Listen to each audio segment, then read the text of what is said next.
Yo, what's going on, guys? Welcome back to the channel. Today we're going to be taking a look at the new Exorcisters, the new waifu archetype it looks like. If you guys are excited about new waifus, drop a like on this, but let's go ahead and check them out. They got a lot of cards too. Anyways, kicking it right off, we got the Exorsister Elise. It is going to be a level 4 light spellcaster effect monster with 500 attack and 800 defense points. And its effect says that you can only use this card's name first and second effects each once per turn. The first part of the effect is if you control an Exorsister monster, you can spell summon this card from your hand. Then, if you control Exorsister Stella, gain 800 life points. Second part is, if a card or cards leaves any graveyard by an opponent's card, you get to spell summon one Exorsister Exceeds monster from your extra deck by using this card you control as material. This is treated as Exceeds summon. Okay, let's check out the next card. This is Stella, so that's the card that will let you gain 800 life points and is going to be a level 4 light spellcaster effect monster with 300 attack and 800 defense points. And it says you can only use this card's name, first and second effects each once per turn. The first part of the effect is during your main phase, you can spell summon one Exorsister monster from your hand. Then, if you control Exorsister Elise, gain 800 life points. The second part is if a card or cards leaves a graveyard by an opponent's card, you can spell summon one Exorsister Exceeds monster from your extra deck by using this card you control as material. This is treated as an Exceeds summon. Okay, so I guess either one that you have, because this is Stella as a requirement, the other one requires Elise. So either way, you're gaining 800 life points. Is that really that good? Probably not. Not enough to use Ancient Leaf, so it probably won't matter. But let's check out the rest of the cards. Next up, we have the Exorsister Elaine. It is a level 4 light spellcaster effect monster with 400 attack and 800 defense points. And here's the artwork on it.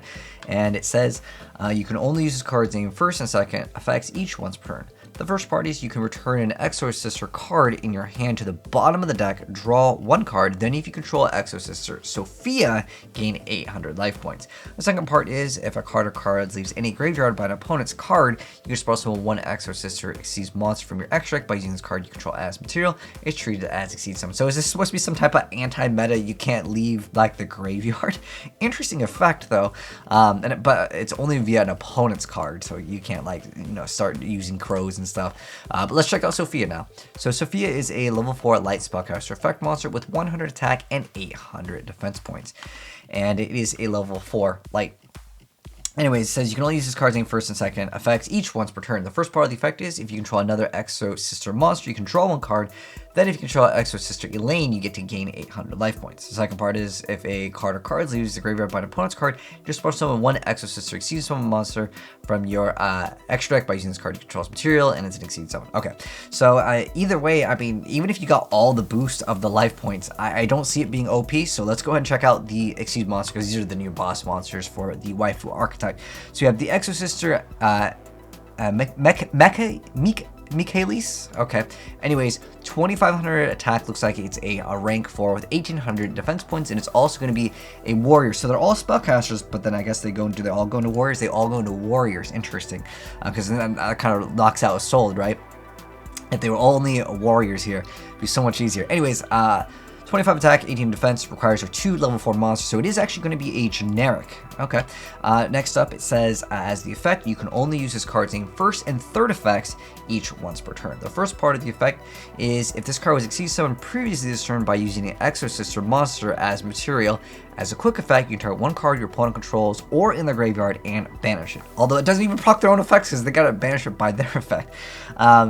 Next up, though, it cannot be destroyed by battle with the monsters that were special from the graveyard.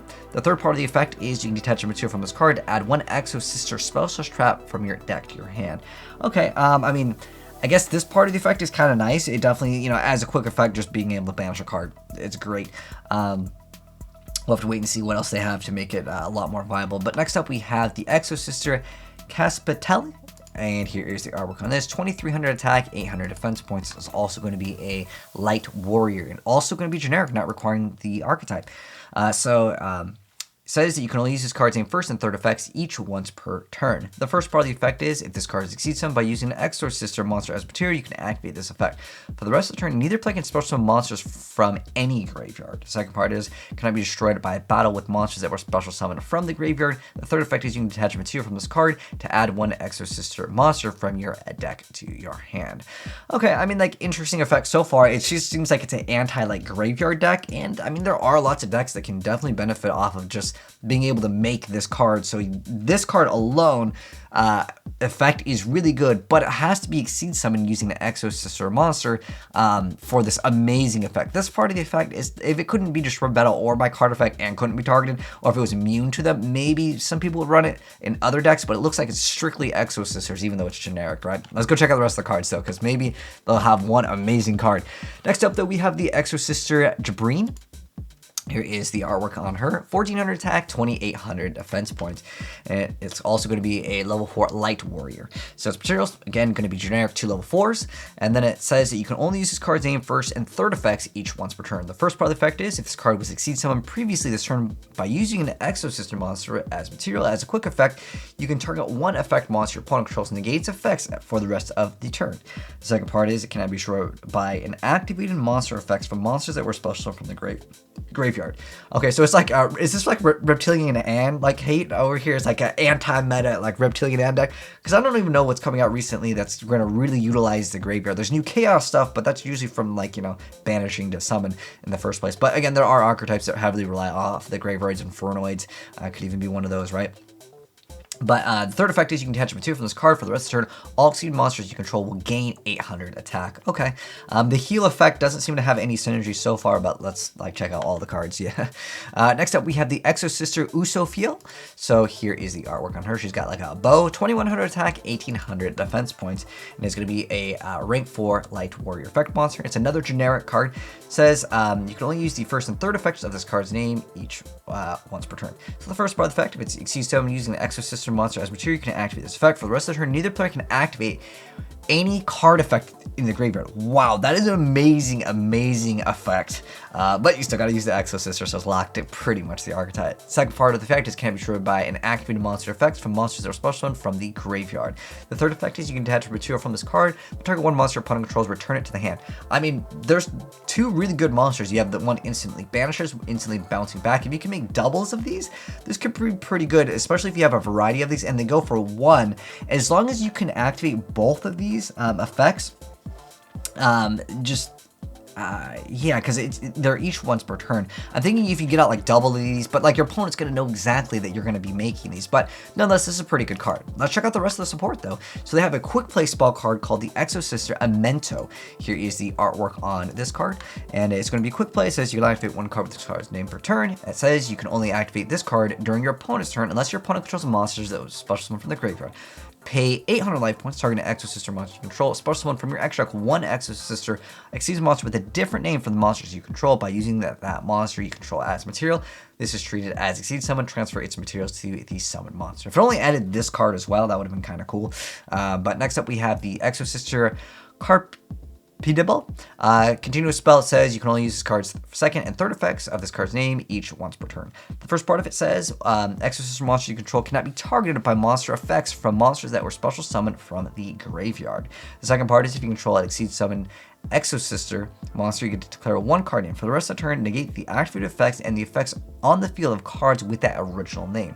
The third part of the effect is when an attack is declared involving your Exorsister monster, you can target one spell / trap your opponent controls and destroy it.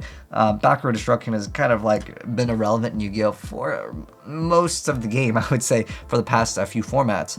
It's relatively weak considering it's all about monster effects, but since it is monster effect based heavy, you have to if you exceed summon one, then you get to declare the name. It's maybe a little bit conditional because like it'd be really good if you can just be like if you control an Exorsister monster, because then you could summon one, declare some type of hand trap so they can't like chain or do anything.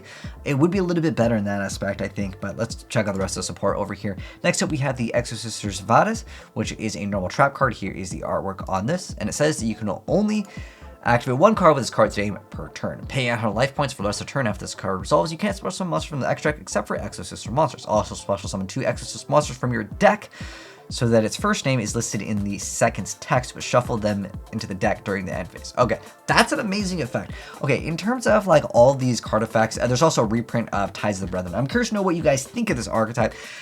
I mean, you basically can set up a relatively easy 2 negates, and the 2 negates are just negate / disruptions, right? You have one that negates the effect, and then you have one that does bounce back.